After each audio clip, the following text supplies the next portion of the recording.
And in reference to that question, what do you see as the principal obstacles to cooperation?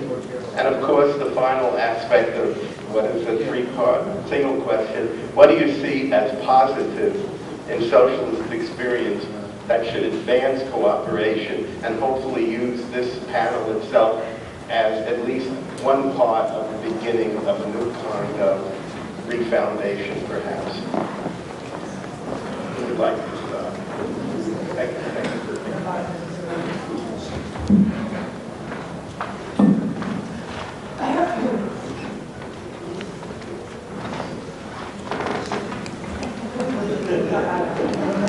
I'm obviously not shy, but I'll try to be brief. I do have one experience, which I actually came out of the New American Movement, then was the first campus organizer for what was the Sorry, I was active in the New American Movement in the early to mid-70s, and came out in some way in and in high school. And then I was the first campus organizer for the Democratic Socialist Organizing Movement, and I was very involved in what then thought was a promising merger, which my career was then involved in a merger of the New American Movement and the Democratic Socialist Organizing Committee, which included a lot of older, not so old then, people who came through the Communist Party, particularly around Los Angeles and Dorothy Healy and Beth Dobbs, etc. The best way to achieve unity is to first do joint work and first of all get to know each other. And unfortunately, the sociology of the ideological left is often where one group that's sane and does real work exists. It tends to occupy the space, and then there isn't any other sane. In other words, where CCDS is strong or Freedom Road has cadre, often DSA doesn't. It's not like we have groups, all of our organizations have strong, vibrant groups that do mass work. We have individuals all over the place. But where we can do joint work, we ought to do joint work. And you learn through doing the struggle with one another. In struggle, not in struggle, with one another. And I think then, if questions get worked out that yield the logic of further unity, you go there. But I think first of all, we should get to know one another and do work together, and also try to, when we're doing mass, we're coordinate and communicate about where our groups are strong in one place and another organization's groups are strong in another place. Talk about what socialists are doing in this mass work. And then obviously in small groups you can talk about ideological questions and socialism, whatever. But I would say that we ought to be as fraternal and sovereign as possible and do real political work together and discuss our experiences in that work and what we can learn from that work together.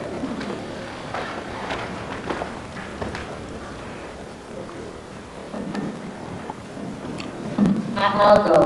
I agree with what Mike has said. I think we talk a lot about the bigger picture of building the socialist left. And I think we all know what some of those obstacles are to that. It seems like that there's something in the water that we're drinking or whatever. But you can bet we're not going to find unity on something. But every major issue that we need to be having some consensus on, we don't.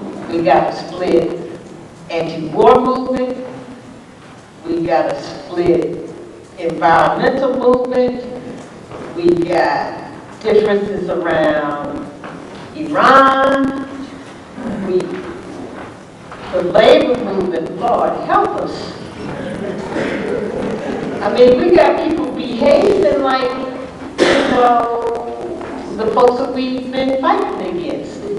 So I'm really trying to figure out what is it going to take for us to break out of that mode that every time we get together, we have to fight and make sure that I trump you on my vision of the world and bury you. Because that is the piece I think repels and repulses folks that we are trying to recruit into this movement. I mean, I've taken people to meetings and they said, don't ask me to go to them damn meetings no more. And sometimes I don't want to go myself. Except that that's my obligation and my duty to do that. So, I mean, for Freedom Rose, we've been involved in a few projects. One of them that'll be going on soon is the Revolutionary Work in Our Times, that a number of groups have come together and started to explore our unities and differences on some of these very same issues. But the other thing that I think for me is more fundamental, I guess is the older I get, the more I realize how important this is, and that is our own transformative struggle. Because see, we want to build this sort of global socialist idealist movement, and we want to build the organizations that are going to make up that movement, but then when you start to look at the individuals. See, I hear y'all laughing out there. Y'all know what I'm getting ready to say. See, we need to do some work. We bringing a lot of baggage into this movement. Right. And I don't think we're going to win new people. Young people.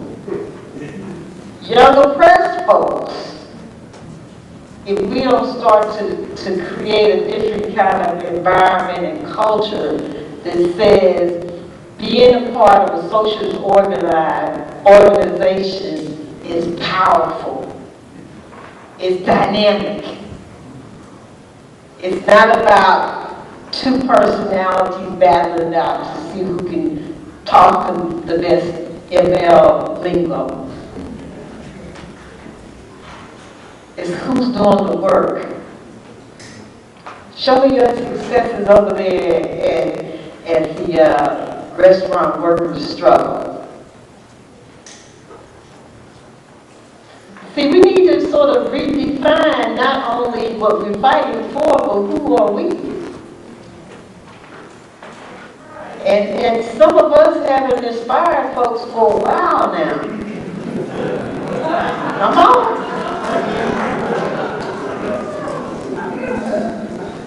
And that's what the lesson that I learned from Barack Obama. And I said, damn, our people, this country is so starved for hope. For somebody inspiring that they get ready to follow him off a cliff. Here we would all went with him. But to me, that was a lesson. How are we replicating that kind of inspiration in the struggles that we are involved at home where we are, in the neighborhoods where we are? Because that's what people are looking for. And they're looking for a person, not necessarily a charismatic person that's going to lead them to the promised land, but somebody that's stable, that's trustworthy, that's reliable, that's respectful of them and their time and resources.